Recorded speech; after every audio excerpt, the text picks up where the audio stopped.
Et salut à toutes, salut à tous, bienvenue sur N1, votre émission 100% basket NBA des équipes de The Playoff. Et on est le début du mois d'avril, on est en ce 1er avril, on va pas faire de blagues, mais on va passer toutes les équipes NBA au conseil de classe. Vous avez l'habitude, on choisit 4 équipes, un surdoué, une bonne surprise, un qui peut mieux faire et un cancre à qui on va tirer les oreilles, on va le mettre au coin, voire même on va distribuer des punitions. Aujourd'hui, je n'ai pas mon go-to-guy, le gars à qui je fais des passes aveugles pendant toute l'émission, Chris, que l'on salue. Doit être en train de préparer le podcast warm-up sur la Formule 1. Mais j'ai ces deux acolytes du podcast Formule 1. En premier, vous avez l'habitude de l'avoir, c'est notre touche un peu glamour, un peu féminine. Non, ce n'est pas Raph, c'est Anna. Salut Anna, comment ça va? Salut, glamour, je sais pas, mais féminine, ouais, c'est pas mal. Ouais. Ouais. Encore plus féminine. Encore plus glamour. J'ai nommé Raph. Salut Raph, ça va? Salut à tous. Ouais, ça va nickel. Et 1er avril, ça va être dur pour toi de pas faire de blague, non? Oh, t'inquiète pas, j'ai l'habitude. Tu sais, je n'en sors même pas 1 sur 5. Donc, j'ai l'habitude. Je suis un vrai réservoir. D'ailleurs, tiens, en parlant de poisson d'avril, comment ça va les Chiefs cette intersaison? Oh là là, ça y est, c'est parti. Voilà, allez, c'est bon, c'est réglé. Allez, donc n'oubliez pas de vous abonner sur toutes les plateformes, de nous mettre 5 étoiles, d'aller suivre les copains des différents podcasts. Effectivement, on a parlé de NFL, donc il y a Tailgate on passe en mode off-season, donc un podcast qui sort tous les jeudis, allez écouter sur la NFL, et on parle de D1 Elite et bientôt de LF avec les Paris Musketeers qui vont bientôt reprendre l'entraînement pour la saison qui va bientôt commencer. On espère tous vous voir à Jean-Bouin. Ce sera pas à Jean-Bouin d'ailleurs, ce sera au Stade Bauer cette année à Saint-Ouen. Vous pouvez suivre également First Pitch puisque ça y est, la saison de MLB est repartie et pour 162 matchs de saison régulière. Donc allez écouter nos copains de First Pitch. Et bien sûr, n'hésitez pas à nous suivre, nous, sur les plateformes de streaming et également sur les réseaux sociaux. Le Discord communautaire pour venir discuter avec nous, c'est toujours un régal d'échanger. Allez, on va parler de NBA. On est à quoi? 2 semaines de la fin de la saison régulière. Il reste moins de 10 matchs. Le dernier conseil de la saison, on va parler du mois de mars et on va commencer par ton équipe, Anna, les Boston Celtics. Ils ont joué 13 matchs, 12 victoires, 1 défaite, pour un total en saison régulière pour l'instant de 55 victoires, 19 défaites. On va commencer par toi, Raph, avant de lâcher la balle parce qu'elle va dribbler sur place et attendre les 24 secondes. Notre chère Anna, est-ce que ça y est, ils sont pas mis en mode rouleau compresseur pour les playoffs? J'ai bien l'impression que si. Même si ce bon résultat, ça a été permis par un calendrier quand même très favorable. Il y avait seul OKC donc, qui était la seule, on va dire, équipe très performante. Et ils ont perdu justement 118-112, donc c'était leur seule défaite sur ce mois de mars. Mais ils sont quand même 2e à l'Est. En plus, élément très très important, mais on a vu que Jason Tatum était déjà revenu. Donc finalement, sa blessure à la cheville n'a pas été très importante. On a aussi Kristaps Porzingis qui est de retour depuis quelques matchs. Et donc ça va faire extrêmement du bien à ces Celtics parce que depuis le début de saison, ils n'ont pas eu souvent leur effectif au complet. Donc là, pour les playoffs, ça peut être un atout majeur. Ils sont toujours 2e et je pense qu'ils vont terminer 2e parce qu'ils ont trop de retard sur Cleveland devant et ils ont trop d'avance sur les Knicks qui sont juste derrière. Mais donc, je pense que ces Celtics, ils préparent bien leurs playoffs et si tout le monde peut rester en bonne santé, forcément, le fait qu'ils soient champions en titre, ça va être quelque chose à surveiller de très près. Ok, ouais, je suis assez d'accord avec toi. Anna, avant de te lâcher la balle, Boston, 2e à l'offensive rating sur la saison, 5e au defensive rating, mais 29e en termes du nombre de possessions. Toi, comment tu vois ton équipe des Celtics? Alors, ouais, en effet, ils ont eu un calendrier qui était plutôt favorable. Après, ils ont commencé par Denver, quand même. Et au début du mois de mars, ils ont quand même bien gagné. C'était pas le match le plus facile et ils ont gagné. Ouais. Donc voilà, après, c'est vrai qu'on était avec Portland, même si Portland est quand même pas mal en forme en ce moment. Les Lakers, il y a eu un petit peu. Donc voilà, il y a eu des matchs faciles et il y a eu des matchs qui étaient a priori un peu plus compliqués. Le fait qu'on revienne à un roster complet, ça aide bien. C'est la période idéale, si tu veux, pour compléter tout ça. Et en même temps, on est plutôt tranquille sur l'accès aux playoffs et sur la manière d'aborder les choses. Et à contrario donc des Cleveland qui commencent un petit peu à patauger, quoi. Donc c'est plutôt bien, c'est plutôt des bons signes qui sont sur cette fin de saison. Maintenant, les playoffs, c'est toujours autre chose et c'est toujours compliqué. Donc, j'ai pas un mauvais pressentiment et j'ai pas envie de m'emballer parce que les playoffs, c'est toujours un peu compliqué, même si à l'Est, ça semble un peu plus ouvert finalement que ce qu'on pensait que ça serait. Mais bon, la route est longue et voilà. Mais sur le mois de mars, j'avoue que j'ai bien kiffé l'équipe, quoi. Et puis le fait que Jay Tatum revienne, alors qu'on pensait que c'était quand même pas important, mais que c'était quand même une blessure, donc une période un peu compliquée, c'est rassurant. C'est rassurant. Ouais, surtout que la blessure, elle est un petit peu crade, hein. Les images, ça laisse présager rien de bon. Donc là, c'est vrai que c'est vraiment une très bonne nouvelle. Exactement. Et puis, enfin, bon, en fait, tu sens qu'il y a une bonne ambiance dans le vestiaire. Là, ils ont sorti la photo de l'année. Et enfin, tu vois, ça déconne pas mal entre eux. Tu vois, tu sens qu'il y a quand même une bonne dynamique alors, ok, de champion en titre, mais pas seulement de champion en titre, mais de contender aussi, avec un vestiaire qui vit bien, un jeu qui vit pas trop mal non plus. Et voilà, non, je suis plutôt confiante et je suis plutôt contente du mois de mars. Il y avait besoin un petit peu de se rassurer, je pense, sur ces derniers mois. Donc c'est pas mal. Est-ce que pour toi, Raph, c'est une équipe qui est vraiment tout en contrôle? Tout en contrôle, j'ai envie de dire oui et non. Oui, dans le sens où leur défense, elle est élite. Quand vraiment ils veulent défendre et ne pas encaisser de points, embêter les adversaires, bah, je pense que c'est une des toutes meilleures. Quand on voit Jrue Holiday, Derrick White, Jason Tatum, même si on n'en parle pas beaucoup, c'est un excellent défenseur. Donc de ce côté-là, oui. Mais j'ai l'impression qu'en attaque, en fait, ils sont trop dépendants de leur adresse à 3 points. Et on parle souvent de leur jeu stéréotypé, donc c'est essentiellement du shoot à 3 points. Et je trouve que ça, c'est vraiment un danger sur lequel ils doivent se concentrer pour les playoffs, parce que je pense que à l'intérieur, s'ils utilisent plus Porzingis sur les mismatchs, etc., ils pourraient être beaucoup plus performants. Et on sait que en fait, s'ils ont un match sans au niveau de l'adresse, la plupart du temps, ils le perdent. Donc, c'est à eux, je pense, de trouver quelques clés pour contrer ces rares moments où l'adresse sera moins présente que d'habitude. Après, alors, ouais, c'est un problème qui est là depuis quand même un bon moment et qu'ils ont quand même plutôt bien managé pendant l'année dernière, enfin ces dernières années d'une manière générale, mais surtout l'année dernière. Et honnêtement, alors je suis pas du tout adepte du jeu tourné autour du 3 points, etc. Ça me gonfle plus qu'autre chose. Mais malgré tout, je pense qu'ils ont quand même pas mal de possibilités offensives. Et quand on voit que ça rentre pas forcément à 3 points, t'as toujours un mec qui va driver à l'intérieur. T'as du Jrue Holiday qui y va, t'as Jaylen Brown qui y va, t'as Jason Tatum qui y va. Donc oui, c'est très axé sur le 3 points, mais je pense qu'il y a quand même et oui, c'est dangereux, mais je pense que même si ça peut être une des faiblesses de leur jeu, malgré tout, je suis plus trop sur eux à l'heure actuelle.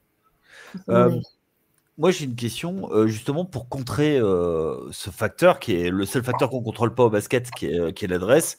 Est-ce que ça ne va pas venir d'une plus grosse défense et avoir du jeu dit en transition, hein, c'est-à-dire des contre-attaques et du jeu rapide, avec justement sur les transitions. Je fais la distinction, hein, je le rappelle, entre le jeu de transition et ce que les Américains appellent la transition, qui sont des contre-attaques. C'est deux choses différentes. Attention, parce qu'il y en a beaucoup qui font la confusion, qui font pas l'effort de traduire réellement. Mais ce jeu défendre plus fort pour avoir du rythme et avoir des paniers faciles, est-ce que c'est pas la clé justement pour Boston pour après être devant et avoir des shoots où il y a moins de risques? Ouais, tout à fait. De toute manière, à partir du moment où tu as une bonne défense, ça te fait rentrer dans un rythme. Et forcément, oui, évidemment, parce qu'en playoff, c'est pas la saison régulière et tu défends beaucoup plus. Il y a un autre facteur aussi qu'il faut prendre en compte, c'est que depuis l'année dernière, alors ils étaient déjà très forts, mais il y a quand même une vraie porte qui a été ouverte avec Peyton Pritchard, Sam Hauser, qui ont pris beaucoup plus d'importance dans l'équipe et qui, dans les cas de difficultés, etc., cette saison en tout cas, ont toujours montré qu'ils étaient présents pour reprendre le flambeau s'il y a un problème. Justement, toi c'est ton équipe. Est-ce que tu penses que justement en playoff, où on sait que les rotations en saison régulière, tu joues à 8-9, là en playoff, tu vas jouer à 6-7 joueurs grand maximum. Est-ce que tu crois que justement Sam Hauser va être aussi important? Alors, je pense que déjà, je pense que ils sont déjà réduits à 8 depuis un moment, depuis un bon moment. Et l'année dernière, il a joué en playoff. Je ne sais plus exactement combien de minutes par match, etc. Mais je sais qu'il a joué en playoff. Et je vois pas avec la saison qu'il a fait, pourquoi pas en troisième couteau sur l'équipe B qui joue, etc. Quand tu mets au repos les cadres, ça tient très bien la route. Ça tient très très bien la route. Ça va être dans la rotation, c'est sûr. Ok, toi, Raph, comment tu vois justement à Boston? Justement, ouais, c'est sûr que je trouve que la profondeur d'effectif, c'est clairement pas une des forces de Boston. Ils ont Peyton Pritchard et Sam Hauser qui, pour le coup, sont d'excellents remplaçants. Peyton Pritchard, d'ailleurs, je pense qu'il serait très très haut dans la course au 6e homme. Mais c'est vrai que donc en playoff, le fait que la rotation se réduise, je trouve que finalement, c'est clairement pas un problème pour les Celtics puisque ils n'ont pas non plus énormément de remplaçants au niveau playoff. Donc ça me paraît pas être un problème. Le seul problème réellement, pour moi, c'est en cas de blessure. Et là, franchement, je pense que donc, justement, si jamais on a une blessure sur le backcourt, on a Peyton Pritchard qui va être titulaire. Mais ensuite, en sortie de banc, ça va manquer énormément d'un scoreur, de joueurs importants. Et sur le front de courte, c'est un petit peu le même problème. On a Al Horford qui fait toujours des travaux monumentaux à son âge, vraiment d'un point de vue QI, basket, expérience, défense, même les 3 points dans le corner, etc. C'est vraiment un atout essentiel. Mais c'est vrai qu'en cas de blessure, où que soit la blessure, je pense que clairement ça peut être vraiment un énorme problème, plus qu'une autre équipe. Ouais, mais l'année dernière, juste pour rappeler, on a fait les 3/4 des playoffs sans Kristaps Porzingis. Ouais, c'est clair. Donc, et heureusement qu'il est là, en finale. Ouais. Il te change quand même la dimension de ton effectif, c'est-à-dire que. Oui, je dis pas. Parce que quand tu as un Horford qui sort du banc, c'est pas la même chose que quand il est starter et que derrière tu as Luke Cornet, quoi. C'est clair. No offense à Luke Cornet, c'est un joueur que j'apprécie, mais entièrement d'accord. Je suis entièrement d'accord avec toi. Mais je pense que dans ce cas-là, c'est pareil à peu près pour toutes les équipes. À partir du moment où tu as un banc réduit. En fait, moi je trouve ça pareil dans un sens, mais en fait, le fait que Boston ait justement moins de profondeur de banc que d'autres équipes, de facto, ça fait que si jamais il y a une blessure, il y aura moins de gens pour les remplacer et moins performants. Et l'année dernière, tu le disais, ils ont gagné sans Kristaps Porzingis pendant les 3/4 des playoffs, je suis d'accord. Mais en fait, il y avait beaucoup moins d'adversité et ils avaient beaucoup plus de marge. J'ai l'impression que cette année, déjà à l'Est, avec les Cavs, ça va vraiment, vraiment être compliqué. Je suis vraiment curieux de voir. Je suis pas d'accord. Et déjà, les Cavs, faut déjà qu'ils y aillent jusqu'à la finale de conf. Ouais, déjà, faut y aller. Et vous les voyez vraiment pas arriver en finale de conf, vous? C'est pas que je les vois pas, je les vois galérer pour y arriver. C'est pas pareil. Et je pense que alors, sans manquer de respect à personne, hein, mais l'année Ça dernière, commence mal. non, ouais. Non, mais en fait, moi personnellement, la seule vraie grosse équipe qui me fait peur à l'Est, c'est les Knicks, qui me fait peur. Ouais, les Knicks, ok, faut se méfier des Knicks, tu vois. Après, les Knicks en playoff, bon, ça se pète les jambes, etc., parce que c'est plus en forme. Mais malgré tout, j'ai fait juste exprès pour t'énerver. Mais vraiment, à l'Est, je suis pas sûre. Enfin, c'est peut-être mal juger les équipes qui seront en playoff, mais j'ai un peu moins peur des playoffs cette année à l'Est que l'année dernière. Non, mais Ok. alors moi, ça Moi, je suis. s'entend Ouais. complètement. Moi, je pense que il y a personne qui peut leur résister. Les Cavs, 4 matchs. je sais pas pourquoi, mais là, ils ont fait un mois de mars moyen. Alors, est-ce qu'ils font euh, proposer des joueurs? Je sais pas. C'est compliqué. Est-ce qu'ils cachent des choses parce qu'ils sont tellement devant? Ils sont déjà à 60 victoires. Ils vont finir à aller à 65. Moi, là-dessus, enfin, voilà. Après Boston, moi, ce qui me fait peur, effectivement, s'il y a une blessure, c'est pour les ajustements. C'est comment tu crées les ajustements. Ouais. Voilà. Et je suis pas sûr que derrière il y ait tant de possibilités de s'ajuster, de faire des ajustements. Parce que l'avantage qu'ils ont eu en prenant Porzingis, c'est qu'ils se donnaient un vrai avantage, c'est pouvoir jouer effectivement plus loin derrière les lignes à 3 points et plus près avec Porzingis. En revanche, pour du pick and roll, je ne sais pas comment ça se passe. Et pour en revenir à ce que tu disais sur les Knicks, il va leur manquer la capacité d'ajustement avec Tom Thibodeau. Comme Et d'habitude. voilà, et c'est ça un peu le problème pour moi. Après, ils ont l'effectif. Jalen Brunson a été blessé, donc on va voir comment il va se relever de sa blessure. Mais ils sont construits par rapport à Boston. Ils ont construit leur roster par rapport à Boston. Mm. Et on va voir si si là, ça valait le coup de faire ça. Donc, rendez-vous au deuxième tour, quoi, j'ai envie de te dire. C'est pour ça que je te dis, c'est vraiment l'équipe qui me fait le plus peur et que je me dis, ok, là, il y a un piège. Mais sur Là, les il y a matchs le de piège. saison régulière, il y a pas eu photo. Ouais, mais tu sais, les playoffs, c'est toujours différent. Il y a un truc qui se passe et en effet, il n'y a pas photo et à mes yeux, il n'y a pas tellement photo. Mais malgré tout, Moi, je pense qu'il y a un facteur pour Boston, c'est qu'il y en a un qui va il va se mettre à jouer à son plus haut niveau. C'est Jalen Brown. vous m'avez fatigué. Mais non, mais moi, je pense que, Alors, c'est bien que moi, tu l'évoques. Je moi, suis d'accord avec toi. je pense que c'est le gars qui sur la saison régulière, Oui, il se fait chier, il est un peu en balade, quoi. ouais. Et tu as le leader qui fait le taf. Alors, parlons de leader.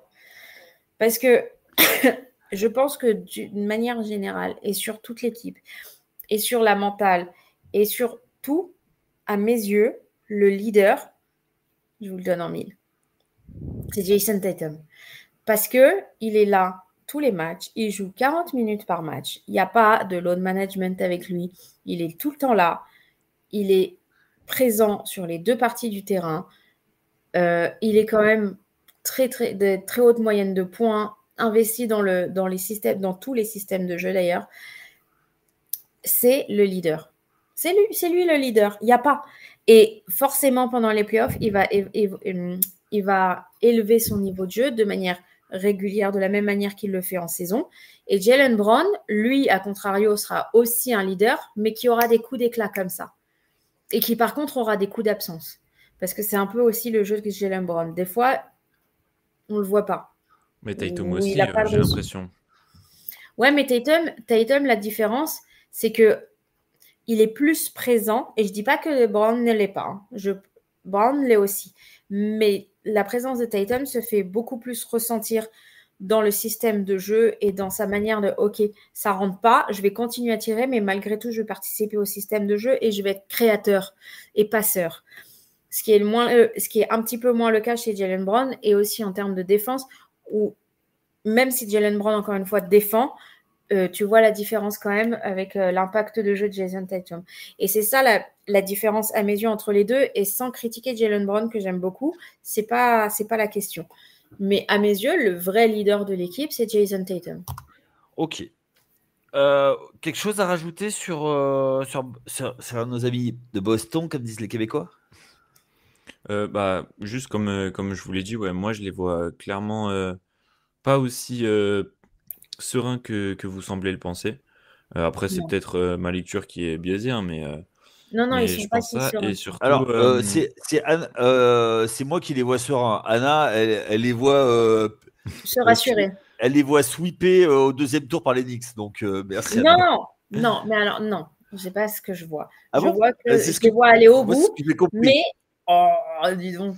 Non, je les vois aller au bout, mais je les vois avoir un parcours un peu plus compliqué avec les Knicks. Ok. Mais ouais, et Ok. sinon, si jamais ça arrive en finale NBA, franchement, je les vois encore moins sereins que l'année dernière. Ça dépend Mais qui y joue, hein. oui, ça dépendra de la match-up et tout. C'est clair, des blessures de chaque côté, comme d'habitude, il y a énormément de facteurs. Mais c'est vrai qu'à l'heure actuelle, ouais, je Et les. faut sortir de la conférence Ouest, hein, mon coco. Ah, bien sûr, ouais, c'est clair. C'est clair que l'équipe qui sortira de l'Ouest sera vachement Diminué. fatiguée et Ouais. usée. Donc, Ok. c'est vrai que c'est un facteur important. Allez, on va passer à notre équipe suivante. L'équipe surprise de ce mois de mars, avec 9 victoires et 4 défaites. Jamais j'aurais pensé pouvoir les mettre un jour dans cette catégorie.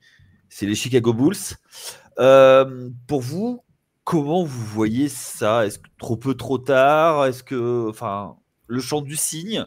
Anna, comment toi tu les vois, ces Bulls?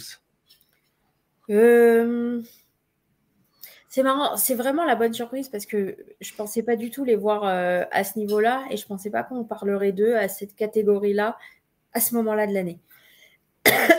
Et puis finalement, en fait, c'est un peu à l'image de l'action contre les Lakers. Cette dernière action what the fuck de fin de match, en fait. Josh Giddey qui met un Oui, ils sont buzzer menés beater de la moitié. C'est ça, où ils sont menés de 4 points, ils arrivent à remonter, machin, truc. La balle perdue de LeBron James. Et paf, sur un coup de chance, Josh Giddey qui met l'équipe dans l'espace. Bah, c'est un peu comme ça que je vois leur saison. C'est un peu comme ça que je vois les choses. Et bah, écoute, ma foi, pourquoi pas. On les voyait pas du tout à ce niveau-là. Et puis, finalement, bon, ça me dérange pas. Je trouve que c'est plutôt sympa de les voir là. Et ça fait plaisir pour Josh Giddey. Ouais, moi ma question c'était, Raph, tu vas peut-être y répondre toi plutôt que parce que Anna veut pas y répondre, comme d'hab, hein, carton jaune. Ouais. Hop, Euh, t'as la prochaine. Est-ce que c'est trop peu, trop tard? En fait, pour moi, clairement, oui. Parce que pour rappel, ils sont toujours 9e Ouais, à avec un l'heure bilan de où. 33 et 41. Donc, c'est clair qu'en fait, quand on parle de poisson d'avril, on a l'impression que c'est une mauvaise blague. Mais c'est vrai que, comme tu l'as dit, ils sont en 9-4 sur le mois de mars. Ils sont en 7-3 sur les 10 derniers matchs. Ils viennent de gagner 2 fois contre les Lakers. Ils ont gagné contre les Nuggets. Mais en fait, enfin, c'est incroyable, c'est génial pour eux. Mais je comprends pas trop l'intérêt. Parce qu'en fait, comme tu l'as dit, bah, c'est clairement trop tard. Parce que là, à part peut-être gratter une place en playoff Mais via non, pardon, ils sont trop loin. le play-in, ça pourrait peut-être se faire. Mais en fait, bah, clairement, en playoff, je pense qu'ils ont aucune chance de pouvoir faire quelque chose. Pour moi, Aucune si chance. je les vois sortir du play-in, ils se font sweep, premier tour. Donc, clairement, en fait, je vois pas vraiment l'intérêt. Euh, depuis le début de saison, pour moi, je les voyais tanker. On en a reparlé à Ouais. la trade deadline. Pareil, je disais, mais pour moi, il faut clairement tanker. Maintenant que vous êtes débarrassé de Lavine, de DeRozan, etc., il faut tanker. Et en fait, ils font tout l'inverse. Donc, clairement, j'ai du mal à comprendre. C'est permis aussi par Bouzelis, le rookie, qui est vraiment très chaud en ce moment. Josh Giddey, comme tu l'as dit, avec le buzzer beater et tout, il a l'air un peu d'être en état de grâce. Mais en fait, j'ai un peu l'impression de dire à quoi bon. Alors, ça fait du bien au moral pour les supporters des Bulls, certainement. Mais ouais, j'ai pas vraiment. Enfin, je Après, comprends pas faut se vraiment mettre l'intérêt, aussi, quoi. faut se mettre aussi à la place des fans. Enfin, ça fait des années qu'ils sont en souffrance, les pauvres amis. Ah, mais Donc là, c'est pour ça que je dis, pour ils moi, voient, je trouve que c'est. c'est plutôt sympa pour eux, tu vois. Après, je Mm. n'ai pas très bien compris le projet, je dois avouer, mais pourquoi pas, Ouais, en c'est Non, vrai. pour ça que je dis le seul élément positif, c'est que les fans sont contents. ouais. C'est que ça doit leur mettre un peu de pommade, mais sinon. Juste un petit truc. Là, aujourd'hui, ils sont 9e, à égalité avec Miami qui est 10e. Donc, déjà, voilà, Miami, on y reviendra. Mais ils sont à 2 matchs et demi d'Orlando pour la 8e place, c'est-à-dire donc une place en play-in un peu plus favorable. Et ils sont à 2 matchs et demi, du coup, 3 matchs, pardon, d'Atlanta. Mais ils peuvent pas aller au-delà de la 7e place. Non, mais c'est pas ce qu'ils cherchent, je pense. Je Donc, pense qu'ils cherchent, à l'heure actuelle, ils cherchent à atteindre les play-in.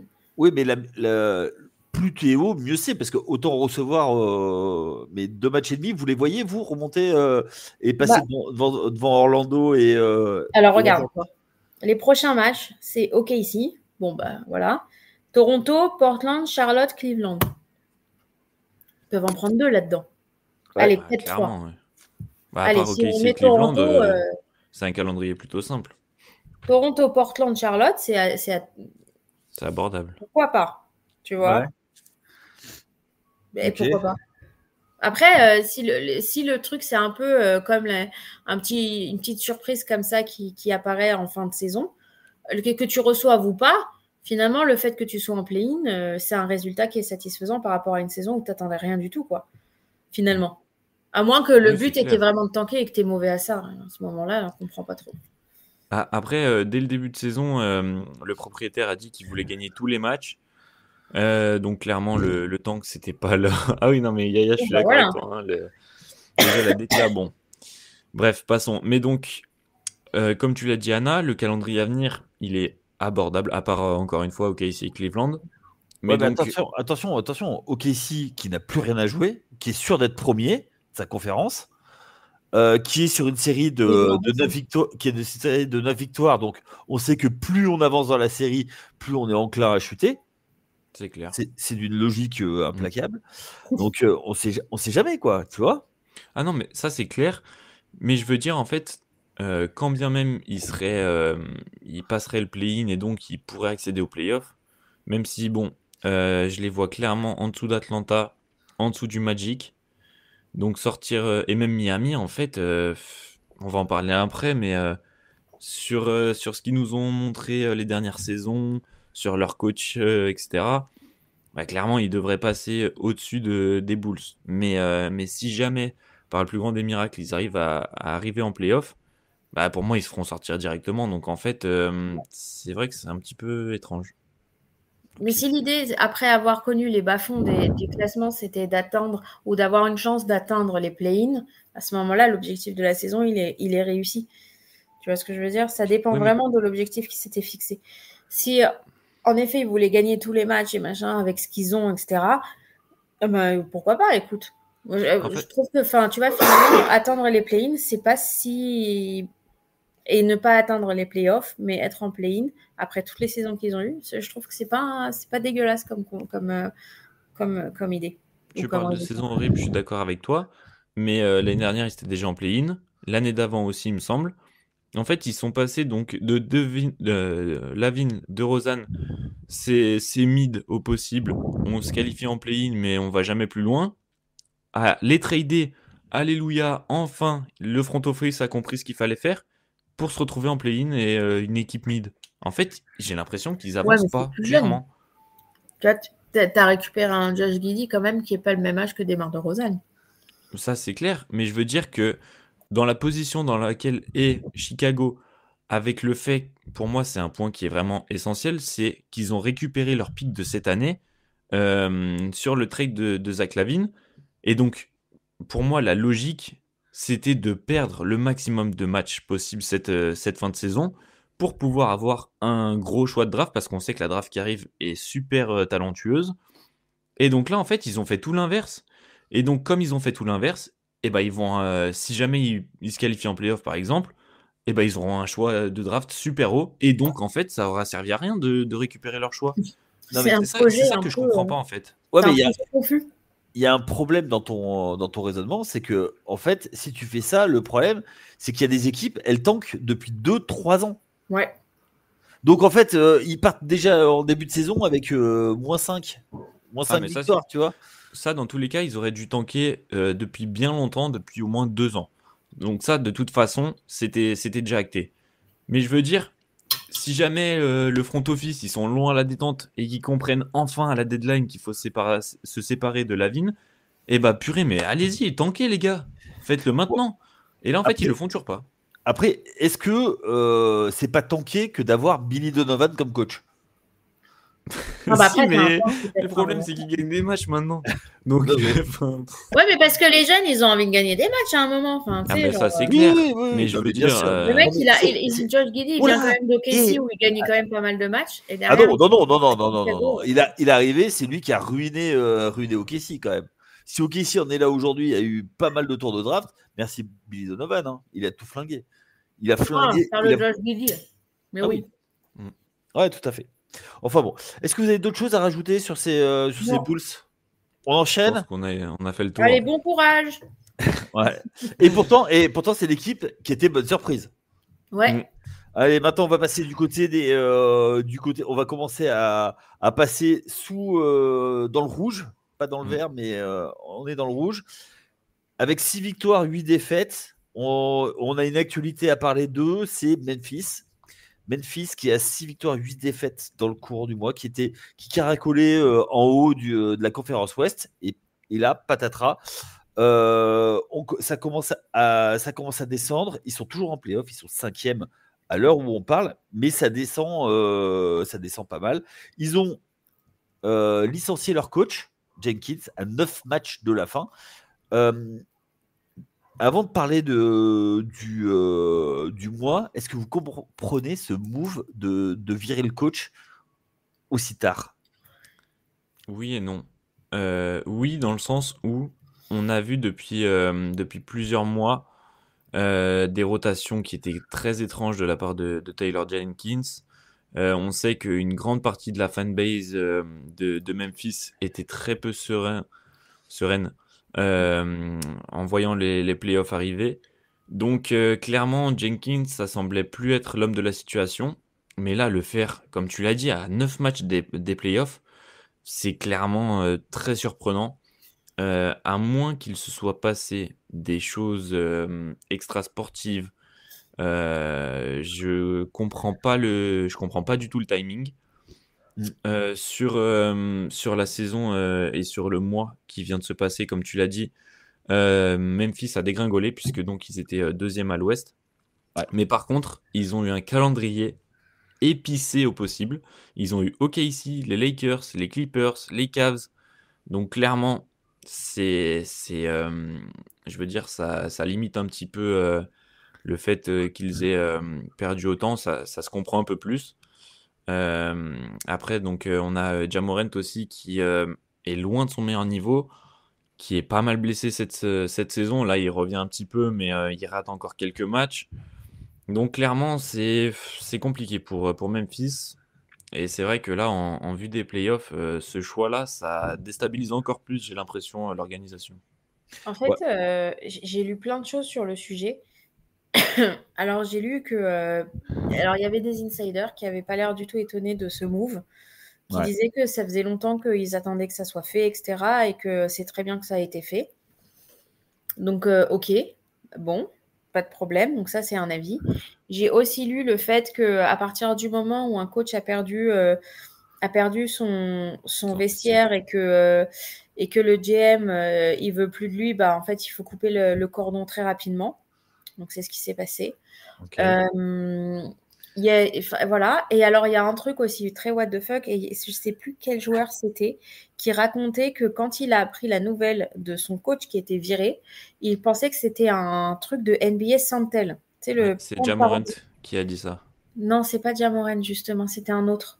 Ah, ok, parce que j'ai vu une déclat de Ja Morant un petit peu Ah, similaire. alors peut-être. Alors Donc, tu vois, donc vraiment, donc quelque part finalement, mm. c'est pas un seul joueur, voilà, donc c'est un truc qui est totalement inattendu. Et alors, je me pose 50 000 questions. Pareil, est-ce que c'est une histoire à la Ime Udoka et il s'est passé quelque chose hors terrain, hors vestiaire, machin, qu'on ne sait pas et qu'on saura peut-être un jour. En général, ces choses-là, ça sort plutôt rapidement, donc je suis très surprise qu'on n'ait pas déjà une réponse quelques jours après. Moi, j'ai eu des échos. J'ai eu des échos comme quoi il y avait avec Ja Morant Oui, voilà. le courant passait plus. Ah oui, je parlais Et, pas de ce type et, de problème. et oui, non, mais j'ai bien compris. Et avec Desmond Bain, pareil. Ouais, c'est ce que j'ai. Alors, j'ai lu ça aussi. Et alors, l'histoire de l'embrouille, tu sais, sur le banc, là, où il Ouais. était même pas là, en fait, au moment où ça a démarré. Il est arrivé un peu en mode, mais qu'est-ce qui se passe et tout. Et apparemment, c'est ça cette embrouille-là qui aurait décidé que le truc. C'est bizarre. D'une manière générale, virer un coach 9 jours avant les playoffs, c'est soit faire très, très, très fort confiance à ton assistant coach qui va reprendre le truc. L'ancien Et à coach ce moment-là, c'est. du Paris Basket. Ouais, exactement.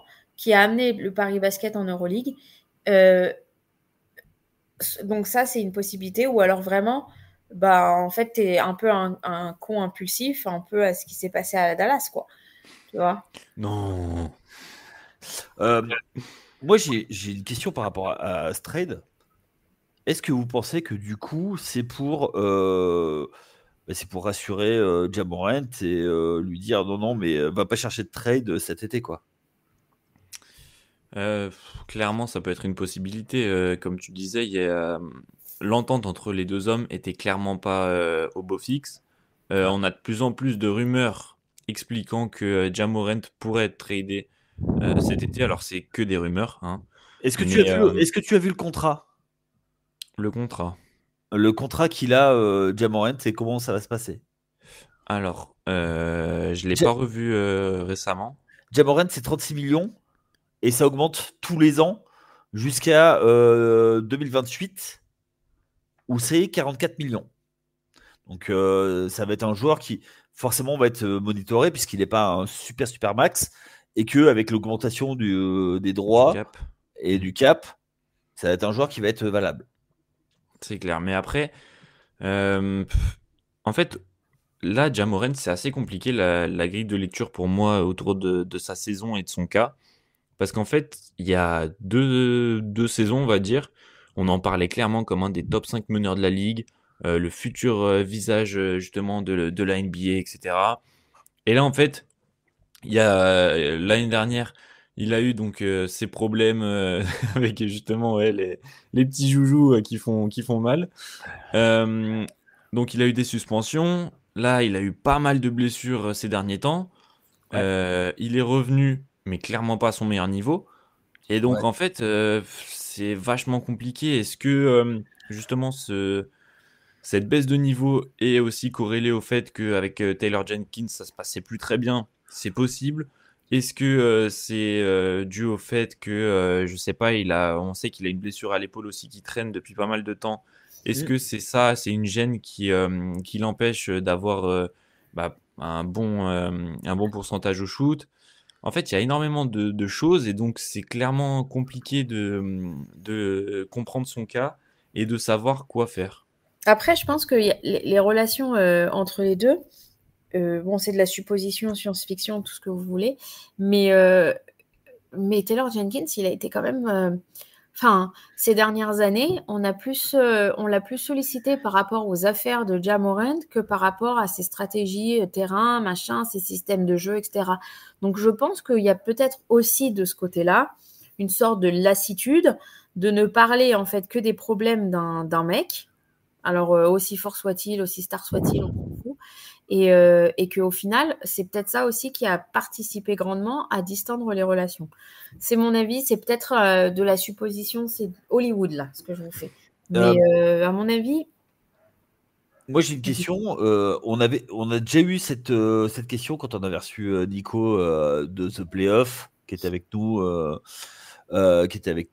et avec Chris. Est-ce que Ja Morant, qui est un joueur qui basait tout sur le physique, qui commence à vieillir, est-ce qu'il est capable de transformer son jeu? sur un jeu différent, moins basé sur le physique, mais plus sur d'autres qualités. Est-ce que les clés de la franchise ne devraient pas être à Jaren Jackson Jr. Alors, pour Triple J. Jaren Jackson Jr., le niveau est vraiment impressionnant. Les progrès qu'il a fait, notamment offensivement, vraiment, je trouve qu'ils sont très sous-cotés. Et d'un point de vue leadership, défense, et donc justement attaque désormais, puisque ça commence à se mettre en route, clairement, je sais pas si c'est niveau franchise player, mais en tout cas, c'est lieutenant plus plus. Par contre, sur le fait que Ja Morant vieillisse, je trouve ça compliqué de dire qu'il vieillit à 25 ans.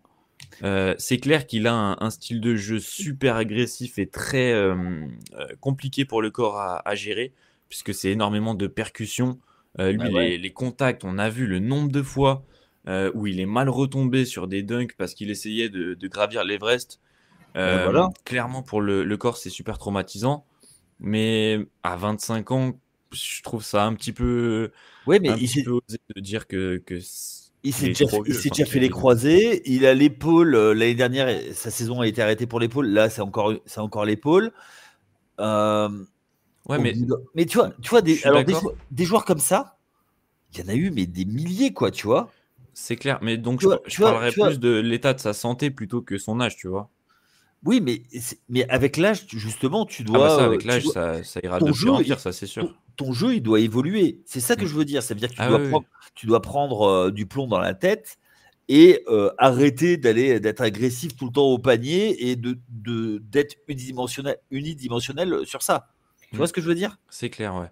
Et c'est sûr que C'est- d'ailleurs, il avait essayé de travailler un petit peu sur son shoot à 3 points et qu'il avait expliqué qu'il allait moins essayer de dunker. Mais donc, il a fait cette déclaration-là et juste après, il a postérisé, je sais plus qui, mais Non, mais Ah enfin oui, bref. Donc, exact, je me on sait souviens. que de toute façon, c'est dans son ADN et que ce sera compliqué pour lui de changer totalement son jeu. je Surtout dis pas. quand on sait que c'est grâce à ce jeu-là qu'il est devenu aussi fort. Mais c'est clair que par contre, je suis d'accord avec toi, Yaya, si jamais il veut continuer à performer et à jouer tout simplement dans cette ligue, clairement, s'il continue comme ça, je donne pas cher de sa peau. Ouais, il doit faire évoluer son jeu, tu Mm. vois. Il y a des joueurs comme ça qui ont perdu leur carrière parce qu'ils n'ont pas su les faire évoluer, tu vois. C'est clair. Pour ceux qui ont connu dans les années 2000, Steve Francis, c'était ça, quoi, tu vois. C'était un joueur fabuleux, mais il a arrêté, quoi, tu vois. Parce que le problème de la NBA, c'est que même si tu perds un dixième, il y a un petit jeune qui va arriver qui l'aura, quoi. Donc, et vu les Golgoth physiques. Après, il y a aussi un joueur qu'on n'entend pas trop parler, mais qui, pour le coup, est intéressant dans ce roster, c'est Scottie Pippen Jr. qui, euh, Clairement. qui apporte énormément. En fait, je m'attendais pas du tout à ce qu'il apporte autant. Et de ce que j'ai vu, tu sens la différence quand il est sur le terrain ou quand il n'est pas sur le terrain. C'est impressionnant. Donc finalement, Memphis, et puis ça jouait dans le match en particulier que j'ai vu et qui m'a bien marqué.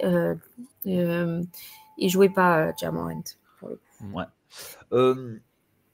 Vous voyez déjà, vous voyez qui pour aller prendre le coach, le banc? Est-ce que vous voyez quelqu'un ou est-ce que vous voyez parce que faut vouloir du poste à Memphis. Ben, je pense qu'il le veut, hein, cet assistant coach là, Thomas. Il le veut. Oui, mais est-ce que la franchise va lui laisser au-delà de Moi, je la, pense que quand tu fais confiance à ton assistant coach à 9 matchs des playoffs et que finalement c'est Moi, un peu tard pour changer de coach, c'est que moi, tu lui fais un minimum confiance. Moi, j'ai une question. Est-ce que même s'ils avaient gardé Jenkins, ils faisaient autre chose qu'un premier tour? Clairement, je pense Euh, pas. Il y a un facteur dont on n'a pas encore parlé, mais que je trouve essentiel, c'est le calendrier qui suit, qui arrive là. Il va Ouais. être extrêmement compliqué. Ils ont Boston, les Warriors, les Wolves, les Nuggets et même les Pistons. Donc là, on a les Warriors et les Wolves qui sont seulement à une victoire des Grizzlies et les Clippers qui sont à 2. Et donc en fait, au point de vue du calendrier, du fait que justement le nouveau coach, il va devoir s'adapter, pour moi en fait, ils peuvent vite tomber huitième ou septième, et donc devoir galérer en play-in. Et ça, pour moi, c'est clairement pas bon signe pour justement la suite. Et play-in, c'est pas sûr qu'ils sortent. Hein. Bah, c'est ça, c'est exactement ça. Si jamais Phoenix arrive à revenir dans le play-in, qu'on a les Kings ou quoi, Avec la blessure de Durant, Ouais. maintenant c'est mort. C'est fini. Ouais, je pense pas que c'est ça clair. va vraiment. Mais c'est vrai que si jamais ils sont Portland. contre les Clippers ou quoi, c'est Ouais, non, c'est mort. ça peut être Non, de toute façon, compliqué. on a toutes on a les équipes là maintenant. Ça y est, on a les 10. Ouais. Oui, mais est-ce que les Grizzlies vont pas descendre justement dans le play-in? Les Grises vont descendre et ce que j'annonce depuis quelques émissions, c'est Minnesota qui va remonter. Mm. Minnesota peut même finir 5e aisément. Hein. Ah, mais clairement. Puisque justement, là, Memphis sont 5e et qu'il y a une victoire d'écart. Ouf. Donc, de facto. Une victoire et demie. Ouais. Ah oui, une victoire et demie. Ouais. Mais ils sont ils descendent. Donc, Ok. À voir la fin de saison. ouais, ça va être comme souvent à l'Ouest, Bah, passionnant à suivre. Ça va jouer à une victoire, les seeds. Ouais. Ouais. Bah, c'est Allez. l'Ouest, quoi. Hein. On a l'habitude maintenant. Ouais, tout à fait, tout à fait. Le Et Far West. bon, Sacramento 10e, je pense que c'est validé pour le play-in, mais ça va pas aller très Oui, loin. il n'y aura pas grand-chose à espérer. Avec Dallas qu'on a failli mettre ici aussi. D'ailleurs, Mais bon. Davis, ça leur fait du bien son retour. Bah, Je pense pas que ça change grand-chose, mais bah, Ouais, ils peuvent être embêtants en play-in et se qualifier pour les playoffs. Hein. ce serait une surprise. Franchement, ce serait vraiment une saison en montagne russe. Et mais- d'ailleurs, on vous annonce dès à présent qu'il y aura des previews des play-in et des playoffs. Restez bien branchés. Hein. Ça va Ouais, être, ouais. Je pense qu'on va s'écharper entre nous encore une fois. On va faire nos braquettes et tout ça. Allez, on est parti pour parler de notre cancre. Notre cancre, c'est ce mois-ci, c'est Miami, l'équipe de Spoelstra qui a eu une grosse série de défaites. Malgré tout, ils sont toujours 10e. Et sur le mois de mars, 4 victoires, 11 défaites, et ils sont sur une série de 4 victoires d'affilée. Donc ça vous laisse,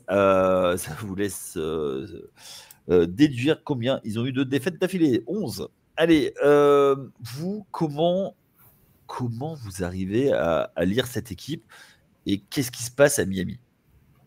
Bah, clairement, je pense que en fait, toute l'affaire autour de Jimmy Butler, tout le drama, ça a un peu plombé leur saison.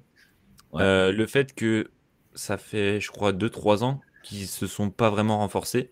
En fait, on les a vus rater le train Lillard, on les a vus rater le train Durant. Durant, voilà, merci. Clairement, ils ont raté énormément d'ajouts majeurs. Et donc, en fait, ils ont gardé le même roster avec Ouais. la draft donc de Jovic, de Jaquez, de Ware. Mais à part les rookies, en fait, ils ont fait venir quoi Terry Rozier, qui finalement joue pas énormément et qui a peu d'impact. Bah, il Donc, parie en contre fait, son équipe, il peut pas tout faire. non, mais c'est ça. Et donc, en fait, clairement, il stagnait un petit peu. Et donc là, en fait, toute l'affaire Butler, ça les a. J'ai l'impression que ça a un peu pourri le vestiaire. On voyait Tyler Hero qui disait, mais de toute façon, s'il est pas là, tant pis. Enfin, et donc, en fait, là, j'ai l'impression que heureusement qu'il est parti maintenant. Je pense qu'il fallait crever l'abcès le plus vite possible. Ouais. Clairement, maintenant, ils ont eu peu de choses à espérer. Ils ont enchaîné 11 défaites de suite, chose qui n'était pas arrivée depuis 2004, il me semble, ou même encore avant. Clairement, on voyait même C'est la première- Spoelstra n'avoir aucune solution, alors que pourtant, quand on parle d'excellents coachs, il vient parmi les premiers noms. Donc c'est sûr que c'est vraiment surprenant. Après, eux aussi, ils avaient un calendrier compliqué ce mois-ci avec les Grizzlies, les Celtics, les Clippers, les Knicks, les Rockets, les Pistons. Mais c'est vrai que de toute façon, pour la suite, ça semble vraiment compromis. Et j'espère que cet été, ils vont pouvoir soit avoir un haut choix de draft, pourquoi pas, s'ils ont de la chance, un petit peu comme les Hawks l'année dernière, ou alors essayer d'attirer un gros free agent ou de faire un trade. À voir, mais sur cette saison-là, clairement, c'est très décevant. Ouais, Candidat à récupérer Yanis? Potentiellement. On sait que les Ouais, Bucks, pourquoi c'est pas. clairement une énorme crise en ce moment. En étant fan des Bucks, je peux, je peux vous en parler. Mais donc, c'est sûr que C'est pour ça, passe décisive. c'est ça.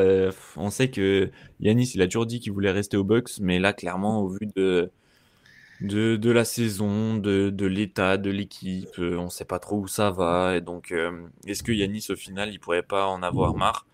Et clairement, je pense que dans l'high culture, ce serait un des joueurs qui collerait le mieux Ouais. d'un point de vue travail, détermination, motivation, etc. Tricherie. À voir. Oh, ça suffit. Mais Yanis je peux tricher, rajouter un truc il est pas off trop dur à terrain. faire semblant. Mais tu sais qu'il y a un autre truc aussi, je pense, qui a pourri le, le vestiaire. Et alors là, pardon, mais c'est la minute gossip, mais que j'ai lu qui m'avait pas mal choqué. C'est que, alors je sais pas si c'est vrai ou quoi, mais il semblerait que l'ex-femme de Spolstra serait avec Jaime Jaquez Jr. Non. Il Parce que semblerait, je suis justement, pas sûre.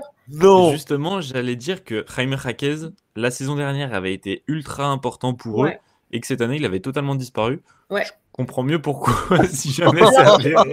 c'était pas le compte le plus fiable sur la question, mais quand j'ai lu ça, j'ai fait ah oui d'accord, ok, ambiance à Miami. Donc voilà, Alors, il y a des choses sur l'ensemble de la rédaction de The Playoff n'a pas confirmé cette information. Ah oui, non, non. C'est Elle est Radio à Anna, mais Ouais, voilà. Non, mais alors quand j'ai lu, je me suis dit ah ouais, donc ça explique un petit peu quoi, tu vois. Je me dis bon, ok, bah, pas de si c'est problème. avéré, en tout cas, ça éclaire Euh, pas mal de choses. Ouais, et puis je pense que oui, en effet, la situation de Jimmy Butler, ça a bien tout pourri et que ça a amené une lumière qui est pas très très rose sur le management de l'équipe et que derrière, ça a pourri un petit peu dans le vestiaire, genre ça a déprimé un peu tout le monde. Bah, j'ai envie de dire, c'est le premier faux pas Mm. de Pat the Rat. Je sais De pas Pat si c'est Riley. vraiment un faux Je suis- pas. Bah, mais, Et est-ce que non, c'est mais vraiment le premier? Ah. alors, Parce que, parce qu'il aurait justement, jamais dû partir au hit avec un fax. Oui, je suis d'accord en non, 84. mais Oui, je suis dans le d'accord. sens où, comme j'ai Aucune dit, ça classe. fait 2-3 saisons qu'il bouge pas réellement. Et en fait, on voyait que les exploits qu'ils avaient faits, bah, c'était justement des exploits. Que c'était pas réellement grâce au niveau intrinsèque des joueurs ou de la qualité de l'effectif. C'était plutôt grâce au coaching qui est millimétré, à Jimmy Butler qui se surpassait comme jamais. Mais qu'en fait, bah, on voyait bien en saison régulière qu'en fait, cette équipe, elle était pas très bien construite, qu'il manquait une ou deux pièces. Et donc, pour moi, là, justement, c'est Pat Riley qui se repose un petit peu sur ses lauriers. Et même sa façon de traiter le cas Butler. Alors, clairement, comme on le dit souvent, on connaît pas toute l'histoire, donc c'est compliqué de Ouais. s'exprimer. Mais c'était un petit peu fait comme une guerre d'ego, j'ai l'impression. Ouais. Et donc, est-ce que aussi c'était pas une erreur de Pat Riley? C'est un petit peu compliqué. Mais surtout, c'est pourquoi il a tradé aussi tard alors que fallait. Mais c'est Parce qu'en ça. fait, dès l'année dernière, il y a eu des échanges dans la presse. Mm. On sait que il y avait une relation père-fils et que Jimmy Butler a perdu son père l'an passé. Mm. C'est pas très bien senti, quoi. C'est clair. Mais c'est vrai que, comme tu l'as dit, hein, même fin de saison dernière, quand Jimmy Butler dit si j'avais été là, ça se serait pas passé pareil, et que Pat Riley lui répond garçon, t'avais qu'à être là, clairement, ça sentait déjà un petit peu le soufre. Donc, Après, enfin, Surtout que Jimmy Butler, c'est un peu une mèche courte quand même. voilà, c'est ça. ah C'est ce bah que oui, j'allais dire. Cite-moi une équipe où il est parti en bon terme. bah, clairement, j'en ai pas. Donc, à chaque fois, On sait- c'est Philadelphie, j'en parle même pas. Fitch. Oh, buy a service Sorry, over over me. me. Over me. Le meilleur, excuse-moi, Anna, le meilleur de tout, c'est à Minnesota quand il prend la troisième équipe et qui bat défonce. les Ouais. titulaires. Mm. Mais c'est là où on voit tout l'ego de Jimmy Butler et aussi à quel point il peut se sublimer et faire jouer une équipe fantastiquement.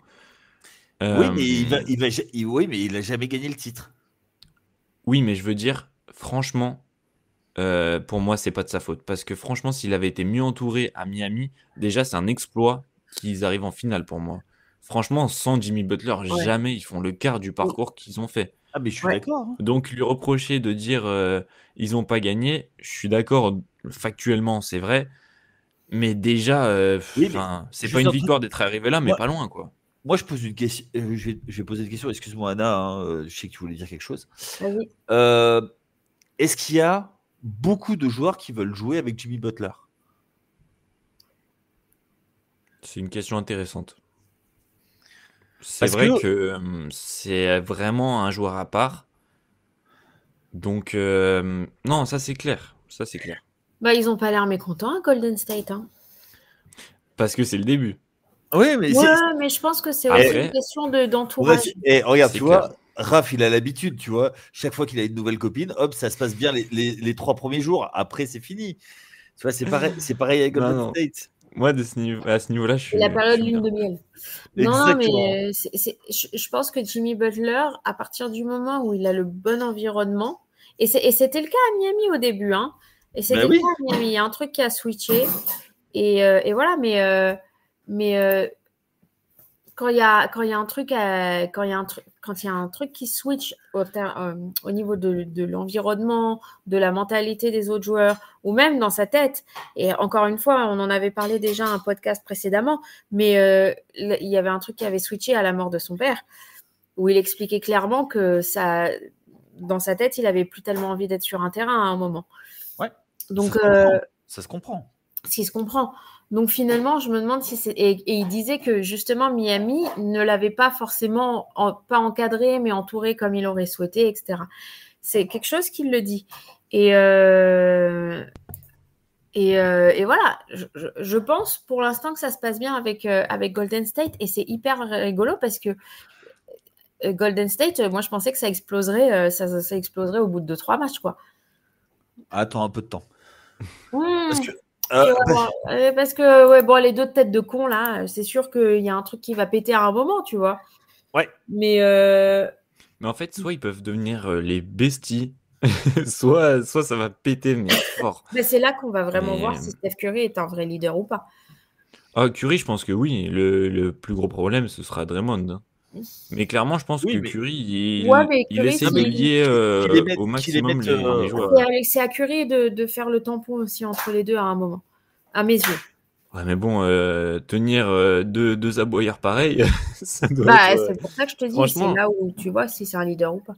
J'espère ouais, que mais je pense que même les meilleurs leaders du monde, ils seraient. Bah, à ce moment-là, Tu tu mets vois? la Ouais, mais tu vois, il y a bien un problème avec Butler parce que je sais même pas s'il a déjà fait Team USA. Je crois pas, hein. Je crois pas. Oh, j'ai Tu vois, aucun souvenir, Je sais mais pas. ouais, je. Oh, la bonne question. il a pas fait les JO, mais tu vois, même les championnats du monde, je sais pas s'il les a Je fait, crois tu pas vois. qu'il a fait. Et quand il est pas le mâle alpha, il y a toujours un problème, tu vois. Il a besoin d'être celui qu'on regarde, quoi. All eyes on me, quoi, comme disait Tupac. Donc voilà. Enfin bon. Est-ce que vous avez des choses à rajouter sur Miami? Oui, un disclaimer. J'ai avancé un gossip. Je l'ai lu une fois. J'ai pas eu de confirmation. J'ai pas lu plusieurs fois, etc. Tu rétropédales. Non, je rétropédale pas. J'ajoute un disclaimer. J'ai lu ça. D'accord. Je suis pas sûre. Je l'ai pas. Voilà. D'accord. Ah, mais avec ses beaux cheveux, tout ça, ce serait garé ton Oh nom. mon Dieu, mais je comprendrais même pas. Enfin, bref. Eh ben si, regarde. Alors, il a été en Team USA. Si, ouais, Voilà. d'accord, ok. Moi, je pensais même pas, tu vois. Gold Ok. medal en 2016. En 2016? Ah ouais, je m'en souviens même pas, tu vois. À Ouais. Rio, ok. Ok. Raph, tu voulais rajouter quelque chose? Ouais, juste un dernier petit élément, c'est expliquer à quel point Tyler Hero a progressé, je trouve, cette saison. Il a Ouais. pas eu le choix dans un sens, puisque bah, comme, comme Jimmy Butler était clairement pas présent, donc c'est lui qui a dû step up, mais je trouve qu'il a fait d'énormes progrès. Il a d'ailleurs été All-Star. Il a gagné le concours à 3 points, même si ça fait pas énormément d'importance. Mais je pense que sur les saisons à venir, ça peut clairement être pas le franchise player, mais je pense que ça peut être un vrai lieutenant important de ce Miami Heat. Et justement, la saison précédente Il a et encore les saisons d'avant, on disait ouais, mais en fait, Tyler Hero, il est pas si important que ça. Quand il est pas là, ça gagne quand même. Là, justement, je trouve que il a largement step up et que ça devient une pièce extrêmement importante de cette équipe. Il est passé de 20 points par match à 23. Donc, c'est quand même une vraie différence. Ouais, passer au-delà des 20 points à 23, c'est quelque chose en NBA quand même. Ouais, donc c'est quelque chose d'assez important. S'il n'est pas utilisé dans un trade, je pense qu'il peut clairement faire de belles choses. J'en profite, tu parlais de Tyler Hero qui avait fait 1 an à la fac de Kentucky. Et pour vous rappeler qu'il y a un podcast disponible qu'a fait Chris la semaine dernière sur la première semaine de la March Madness, et que la March Madness a continué ce week-end, et que le week-end prochain, c'est la fin du championnat universitaire avec le Final Four. On va peut-être faire quelque chose, on va peut-être en parler, faire quelque chose autour de ce Final Four, avec les 4 têtes de série de chaque région qui vont au Final Four. C'est la première fois depuis San Antonio. Ouais, c'est la première fois, je crois, depuis 2008, quelque chose comme ça. Donc voilà. Est-ce que vous avez quelque chose à rajouter, mes amis ? Je pense qu'on a été assez complet. Je pense qu'on a fait le tour. Ouais. Cette semaine, ce mois-ci, on n'élit pas de délégué. Notre ami Chris, qui est notre surveillant général, n'étant pas là, on n'a pas de délégué à élire. En tout cas, écoutez, je vous remercie tous les deux de votre expertise. Anna, Raph, merci à tous les deux. Et on vous dit à tous très vite sur les antennes de The Playoff. N1 continue, on sera là la semaine prochaine. On sait à peu près ce dont on va parler, mais maintenant, dans la dernière ligne droite, on va se concentrer bien sur les playoffs. Et on espère vous retrouver nombreux toutes les semaines. Et en vous souhaitant une bonne journée si vous nous écoutez en journée, une bonne soirée si vous nous écoutez en soirée. Et à très vite. Ciao. Ciao à tous.